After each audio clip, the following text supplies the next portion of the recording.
Time for more breakdowns of Gus Malzahn's offense here on Warchant TV. We see your questions in the comments section. We see your questions on the Tribal Council, warchant.com's message boards, and we're going to address those today. He's Dominic Robinson, lead football analyst for warchant.com and Warchant TV, and today we're talking more about Gus Malzahn's offense, some more Auburn film. UCF is on the way, everybody, but Auburn is really important, Dominic, and I know you wanted to mention why it's very important to you to break down further looks at what happened when Gus was in the SEC. Even though you're seeing those questions about what's he done lately, why are we looking at Auburn so closely here? Yeah, I think it's important for a multitude of reasons. I think one is understand anytime you're looking at a coach in his current state, you're actually just getting a view of his whole foundation from the beginning of how he sees himself as a coach, maybe who coached him, maybe who taught him how to call plays. It's sort of like a fingerprint. So when you go back to the position that Gus was in when he was at Auburn, it was the highest leverage time that he ever had in his career as a coach. It was probably the highest paid he'd ever been. Probably the best teams that he ever had to coach with and against. Obviously you're in the conference, you're in the best conference with two of the best defensive coaches at Alabama with the greatest coach of all time, Nick Saban, and Kirby Smart had moved on from Alabama to Georgia and was really getting his legs under him there. So when you're looking at when you're trying to figure out, okay, who is Gus Malzahn? I'm not saying that, the UCF stuff with Dylan Gabriel and JRP isn't going to be reflected in the current version, but to get the foundation of kind of who he is and who he was at this time is really what people are going to, nobody's going to have, and then I should get into also the recruiting aspect is most coaches who are going to recruit against, Florida State and Gus Malzahn, they're not going to bring up what he did or didn't do at UCF. He had more talent than his opponents. If you turn on the film, they were high scoring, high flying, great running, great passing. Just they were very good.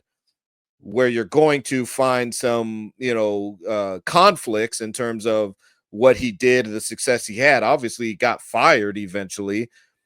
That's what people are going to bring up. Well, what did he do at Auburn? Well, he got fired. He didn't throw the ball enough. He didn't have any 1,000-yard receivers, things like that. His offense was supposed to be high flying, and they weren't scoring enough, late in his tenure. So what I'm trying to do is show you guys, okay, anything that people have to say in terms of the Auburn offense and the Auburn Gus Malzahn, both positively and negatively. Hey, here's what the film says. You look at the film, you tell me this is, again, this is Georgia and Alabama.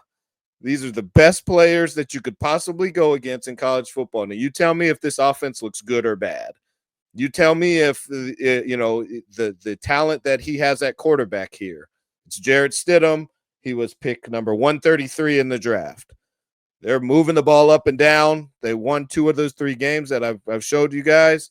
And one of them, I think they broke a record for yards in the Iron Bowl or something like that. I mean, so you tell me if that's good or bad. You tell me if the offense is effective or not. You tell me if he's innovative or not. The film will give you the answer to that. You don't have to get opinion from somebody. Just watch the film. So that's why I want to make sure you guys can see the fingerprint of the Gus Malzahn offense. Will he have adapted in 2025? Absolutely. And we'll see some of that at UCF, and we'll see some of that in 2025 at Florida State with the combination of him and Coach Norvell working together. But understand that even as coaches adapt, you will always, always, always see the foundational principles of what they were trying to do, and it just might be dressed up differently. It might be communicated differently, and I'll be honest, that's mainly where coaches grow. It's not that they do something different. They get better at coaching it. They get better at coaching the next generation at doing it. These are the guys who are successful for a really long time. It's not that they change. It's just that their communication skill and ability to teach the things that they've always done adapts. Andy Reid, for instance, is a perfect example of that. This guy was an offensive line coach. They said he could never succeed. And you watch his offenses, and he had Donovan McNabb. The way that he coaches Pat Mahomes today, it looks a lot different than the way, he coached Donovan McNabb. But when you look at the foundational principles, the formations, the movements, all of those things, they've adapted, but they're very similar to what they used to be. So in that spirit today, what we're going to talk about with the X's and O's and the film, we're going to follow through on the fire alarm principles that we teased in the last video to see how Gus Malzahn creates chaos just before the snap and forces communication to happen rapidly. Or if it doesn't, you're going to have some sort of a coverage buster communication breakdown defensively. And also, we see your questions about the quarterback run. We see those questions because Tommy Castellanos most certainly can fly. He was a 1,000-yard rusher a couple of years ago. How does that work with Gus's system? Tommy had experience at UCF before he transferred out, and he knows the system and has some comfort level there. So how does that all translate together? Dominic, which direction would you like to go first? Are we going fire alarm? Let's get into the fire alarm. All right. Okay, so when you're looking at fire alarm stuff, and really all this is you're going to huddle really close to the ball, and you're going to see teams start to figure out what you're doing, which gives you an opportunity to then counter, right? So if we always run power when we line up in fire alarm, we can show, the same look, same formation, same look, but then now we can run play action pass. Gus loves reverses, so you can see a reverse out of it. There's a lot of multitude of things you could do. So here, you're going to break the huddle. You're going to be on the ball. And right away, you're forcing the defense to communicate very fast. Where are guys? He loves unbalanced formation. So are they unbalanced? You're getting your matchups. You're having to get them in a really quick order. So you're facing a front like an Alabama front in 2016 or whenever this was. Getting 4 to 5 yards on first down is way more valuable than this looks. Okay, so being in 2nd and 5 is a big time play right here. It's much bigger than it looks. But you go fire alarm, you get a guy to maybe miss a gap, a half a gap, because you're running a gap scheme, run right here. And, guy just slightly gets outside of his gap. You cut it back and you fall forward. Now you're looking at 2nd and 4, 2nd and 5. It's a really good play. Okay, here's a different game against Georgia. Again, huddle close to the ball. The skilled positions get out a little bit sooner. You fake a toss. And again, so you look at this play and you go, oh, man, they ran fire alarm and they didn't get a big play. And all you're trying to do is give the defense an extra, thing to prepare for, an extra, and another time where they got to communicate. You see 51 is pointing, 45 is pointing. Okay, you're forcing these guys to communicate. You wanted to take a shot. You didn't get your shot. They did a good job.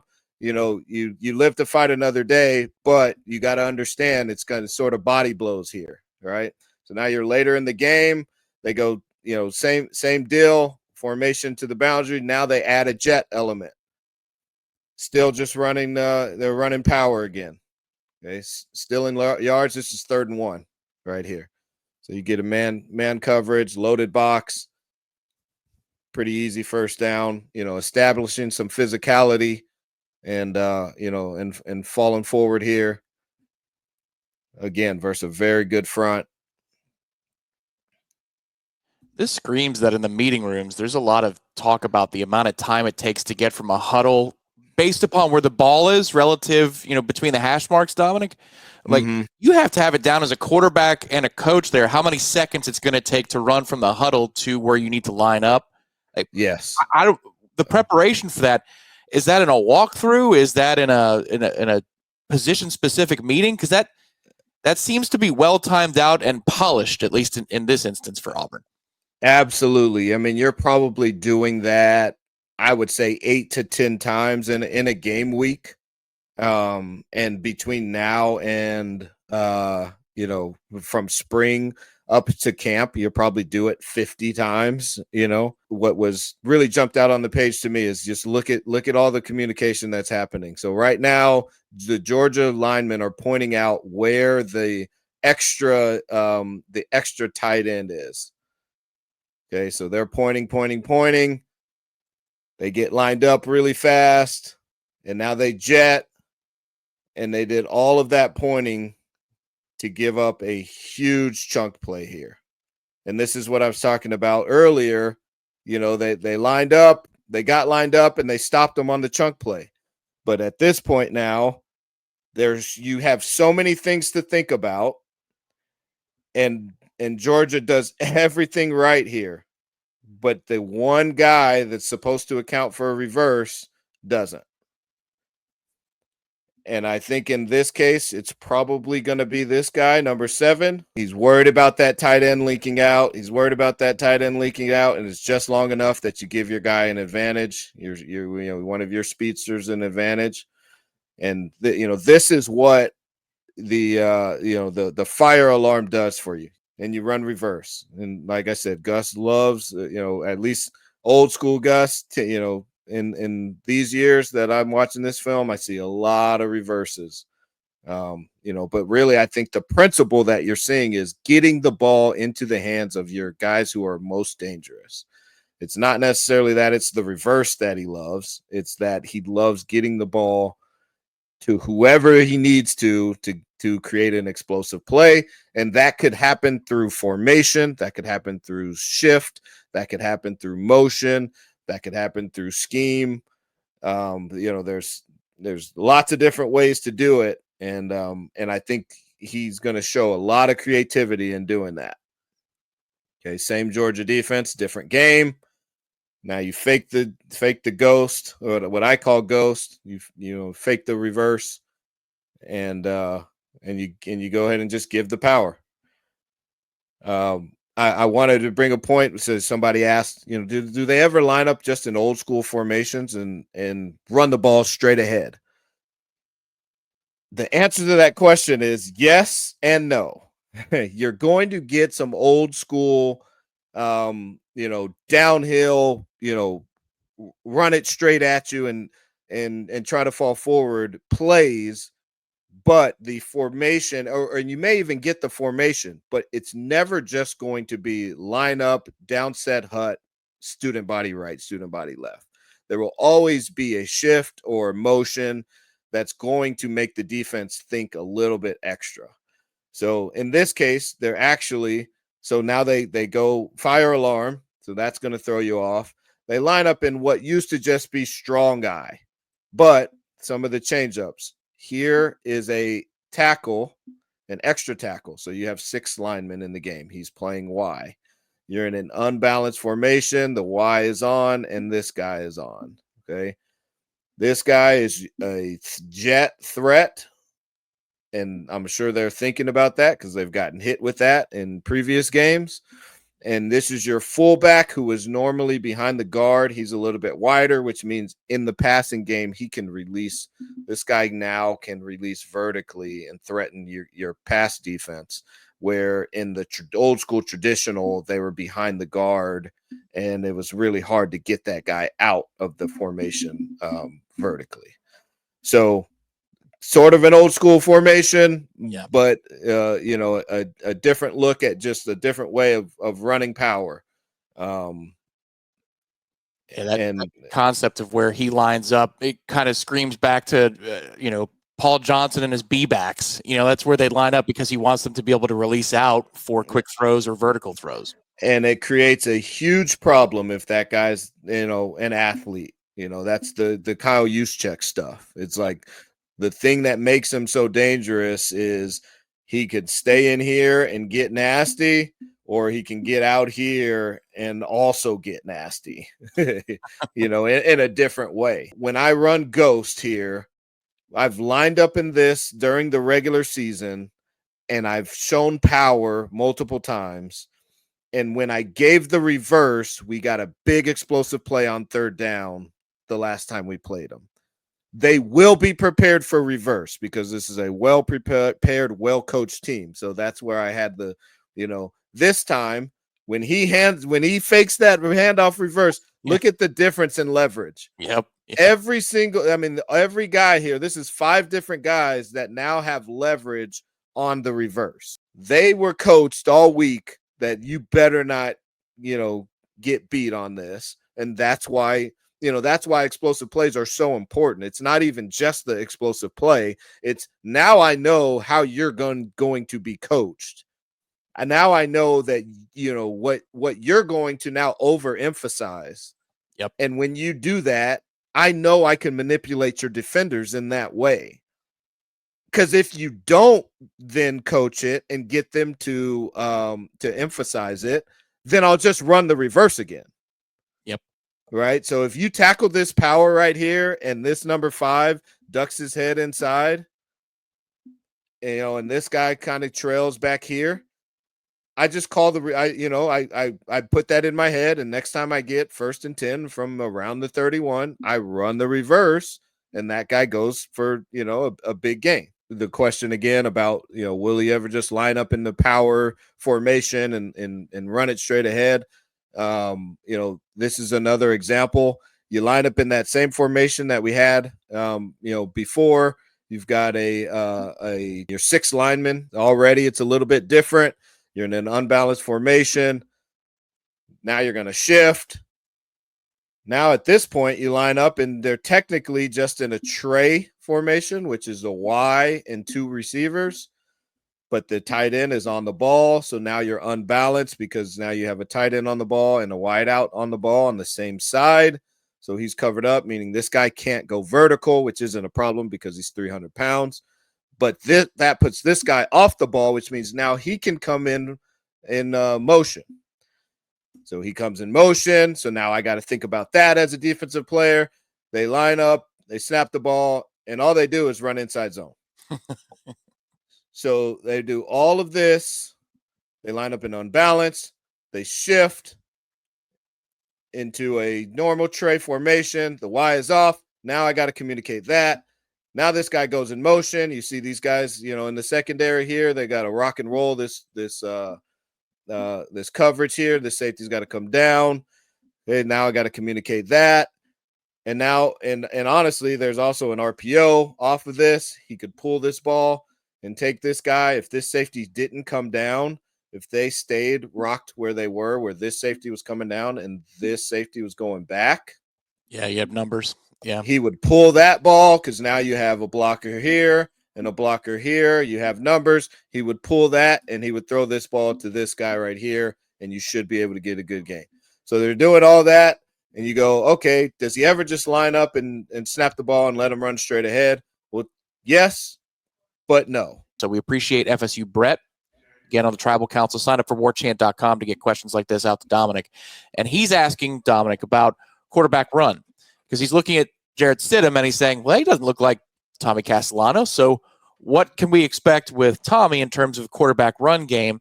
And that's something that we heard not only on the boards, but then also the comments of the last video. So how would you like to attack that?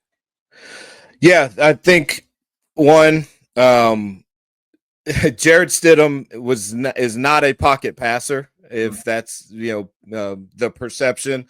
Now, he certainly was not Tommy. He's not a freak athlete. He wasn't going to line up and play track, run track. But the dude was a very good athlete. And so you'll see some of that in some of these clips. And so within, Coach Malzahn's offense, and we'll see a lot more when we look at UCF and JRP, and kind of the things that he loved to do. But movement, moving the quarterback, moving the pocket. I'll just go back. I talked in the first breakdown, lining up in 4 strong or shifting and motioning to 4 strong, very heavy. When you look at a Malzahn offense, he loves to overload and see how you're going to handle that. So, you see it here, lines up in 4 strong. You get a sprint out. You really only have 3 guys out on the route because your F and T's, your fullback and tailback both stayed in to block. You get a sprint out. You got a guy out on the edge. And, and honestly, if you get this edge sealed, you have a guy like Tommy, he may just keep the ball in his hands and keep rolling. You have a Jared Stidham who may not be, as fast. You go ahead and make this throw. I saw a lot of this sprint out stuff, a lot of, again, moving the pocket, combined with run game. So here you line up in just a traditional double set, knowing that one of the backers is going to be responsible for the back. You flare the back out and you get a QB fold right here. So you'll see the guard on the left side right here is going to fold in. And he's going to lead up on the one guy who was supposed to account for the quarterback. And as you can see, he doesn't quite make this guy miss, but Jared Stidham was a decent athlete, and you saw a lot of elements of Gus using him in this manner. This is a big time play, against a very athletic defense. Almost makes a guy miss in open space. Get that kind of coverage for Castellanos, he's going to score. Man. Yeah, exactly. Yeah, you have 53 wide to make one guy miss. You like your chances here. Kind of same deal here. You see 4 strong. This time he's going to motion to it. So you're in a kind of a traditional 2x2, or you got a stack over here, which again you'll see both Gus and Norvell like stacks. So you see a stack formation. Now they're just motioning to that same formation that we just saw on 2 plays ago. They're going to run the same concept, switch sticks. They're stopping right at the sticks. Nice little throw here from Stidham on the sprint out.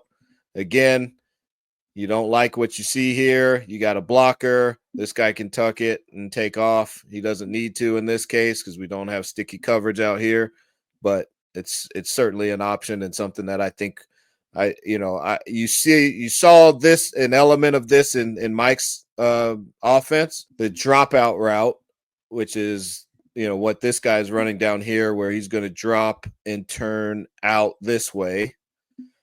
You'll also see we saw in Coach Norvell's offense that he'll run some curls. I saw Hakeem last year. I broke down a couple curl routes that he ran. So I think this is a clear indication of a marriage that you'll have with Norvell and Malzahn offense, that you're going to see this concept. I saw this concept a lot on Norvell's film, or on Malzahn's film, and we saw it with Norvell also. Here's again another 4 strong, different motion. You get set, sprint out, switch, sticks. Again, same play, all different presentations. We had it where the guy just lined up here. We had it where the guy motioned from here. And now we have him motioning from the other side, stacking here and motioning in. So now the defense doesn't get a beat on, this play, which is really just running sprint out, switch, sticks. Guys turning, getting past the sticks and sitting down. You could see the difference too. The previous clip where they're playing in season, Castellanos can cut and run that, and he's got an angle. He's got, if he wants it. It was a second down play a couple of times ago. This one, he would certainly be throwing it because Georgia plays well. You've got somebody who can fly out there. Right. The math of in the corner, that's going to be totally different with Castellanos, because he knows he can get there where Stidham might not.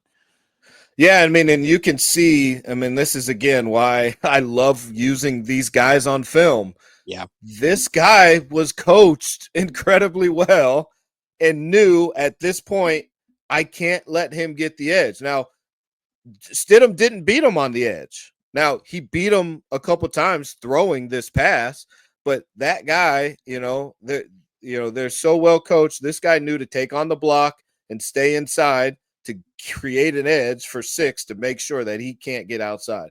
Now, the thing that, again, that he does well here, and this wideout does, is he's open. But if those guys are covered, the run part of this play, the potential quarter QB run part is shut down.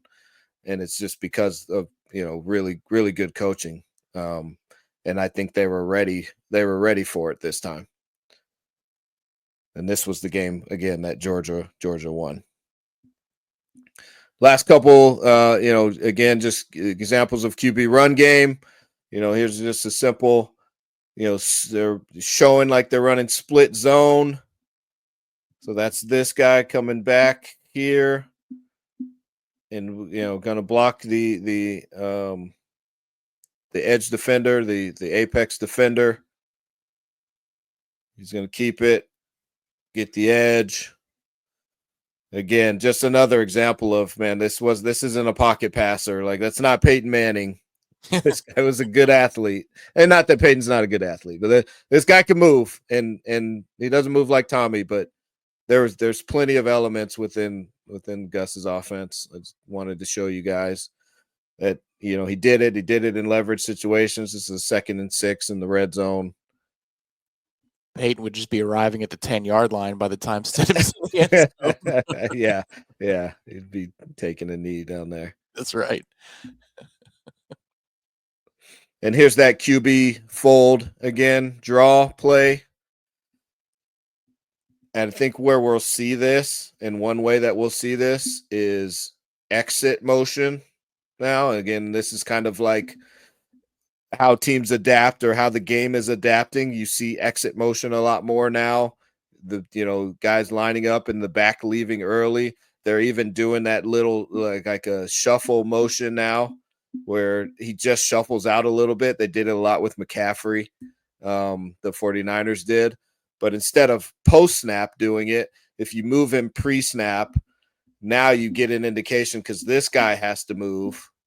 And now my guard who's folding knows who he has to go block. And he doesn't have to do it post-snap, because you see when this guy gets out, when he gets to this point, right now you'll see him, watch him look. He's trying to decide which one. He's not sure which guy he's got to go, and he's just a little bit late. He still gets him blocked. Yeah. But if I leave motion this guy and this guy goes, now as my guy wraps, he knows he's going to block this guy. And then the quarterback knows he just has to make that guy miss. I also have to imagine that there's a benefit to the quarterback there as well. If you're a runner like Tommy, somebody who naturally can do it, if you give him that information on the leverage, he now knows how he can set up a small run and turn it into a big run. Correct. And this is where people don't understand or people don't know. And this is where, like, my background in the training world helps me a lot, is athletes are dealing with perception, action moments consistently. So just perceiving that this guy is leaving this space and this is the guy I have to make miss, if I can get that information slightly sooner than I get it, now is when you figure out, oh man, that guy has really good jukes. And you think it's just the juke move, but it's not actually the move. It's knowing what space is going to be occupied versus what space is going to be open. And so that's where these guys are so brilliant, the guys that can make people miss so well in space. It's that they do a great job of gathering information prior to that move. So now they know what to set up. They know if I stick my left foot in the ground, that defender was leaning in that direction.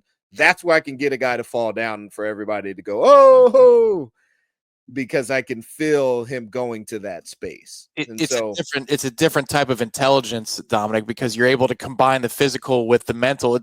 Dalvin Cook was my favorite example of this. You're scratching a geek's itch right now, because he could set up the safety by a jab step at the offensive line, like at the point of attack. He's setting it up because he knows in his brain, he's calculating physically that if I do that, I'll get the corner and he won't be there.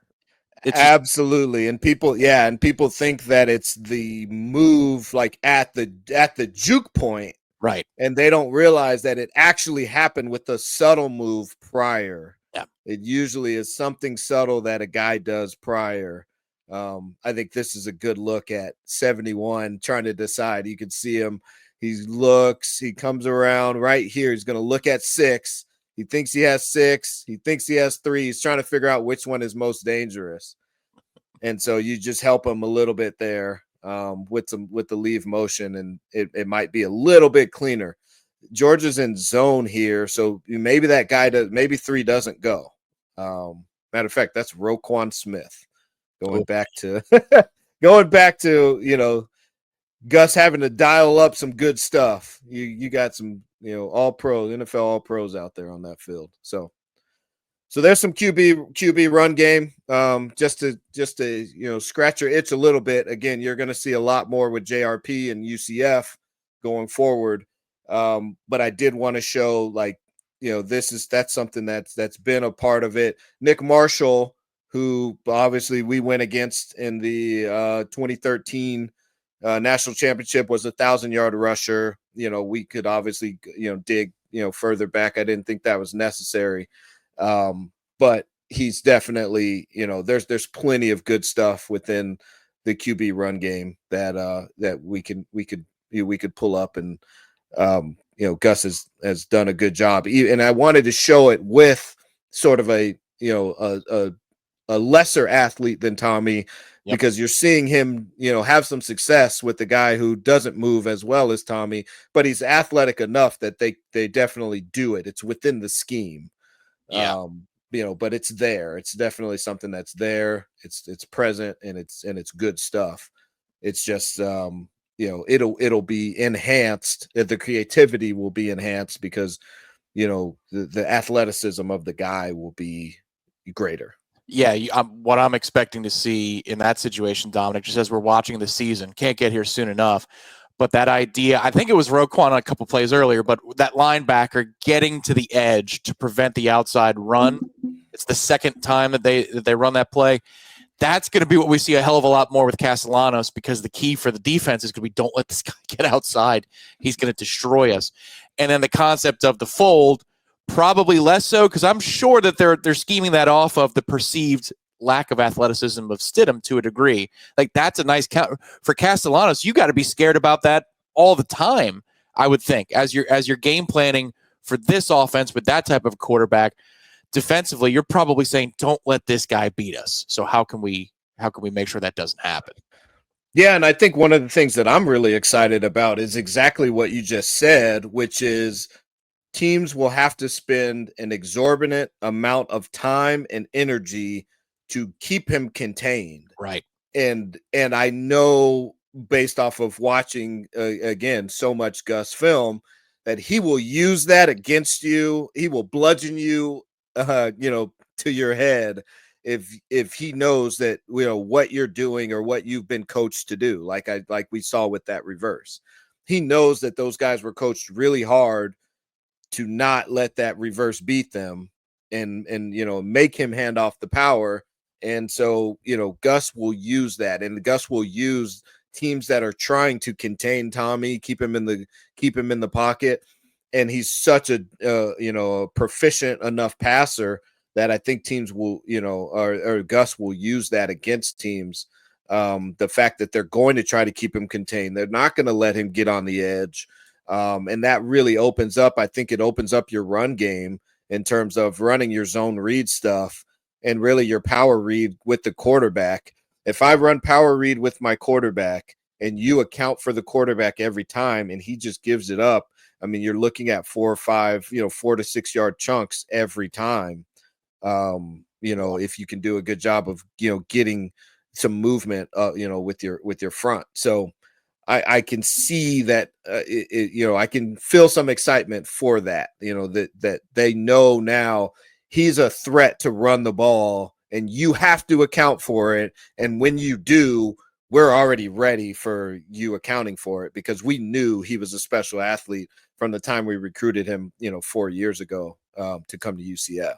Probably makes you excited as the father of a wide receiver as well, because if the defensive front in a contain, instead of, pinning their ears back and coming after the quarterback, that gives the routes a longer time to develop and or open up. Or am I oversimplifying things there? No, that's definitely a case, and more than anything for me, it's the ability to deliver the ball past that 2.5 seconds. Yeah. That where you can create space with your speed. That to me is as a defensive coach, as a defensive coordinator, I can't coach that part. I can, but I can't. The things we do in terms of preparation, like say preparation for scramble drill, it's random. So I can prepare you for random, but random is still random. I can't tell you where a guy's going to go. Yeah. Once that 2.5 is done. If you do a great job covering for 2.5 to 3.5 seconds, I then have to allow your athleticism to take over and you just have to figure it out. And that as a defensive coordinator is scary. It's a tough spot to be in. Well, we appreciate this breakdown, and hopefully those of you that ask questions have enjoyed some X's and O's specific answers. We appreciate FSU Brett, and then also in the chat, who did I credit earlier for the question about simplicity in his offense? Are there going to be some basics, just like the old school Nebraska days? Kurt, I believe, was the name of the member. Thank you both for those questions. And Dominic, we appreciate the time. The UCF breakdown is on the way soon. It's not just JRP, but also a little bit of Dylan Gabriel, too, that we're going to see. Yes, sir. Yeah, I'm excited, and it looks like Dylan Gabriel's making some moves in the pro, the NFL draft, and rightfully so. He's a really good player, and so we're going to look at some of his early days. He only had 3 games with Gus as he got hurt that season, but I do think that it'll be they lit it up. I'll tell you that it's 3 games they really lit it up, and it'll be very telling of again. Where is Gus's mind frame when he has a player that's similar to Tommy in terms of athleticism and being able to push the ball downfield? If you enjoyed this video, hit the thumbs up underneath. Subscribe to Warchant TV. It's absolutely free. And then also for greater access to ask questions of Dominic Robinson as he's doing these breakdowns. It's not just going to be on Gus. We do have the next phase of the Gus Malzahn breakdown coming, but there's Tony White, maybe some specific players for Florida State that are going to be big parts of the 2025 equation. That's all coming soon. Sign up for warchant.com to get that access for some more extra questions and answers with Dominic Robinson. Dominic, appreciate the time. As always, man, look forward to working on that next one soon. Yes, sir. Go Noles.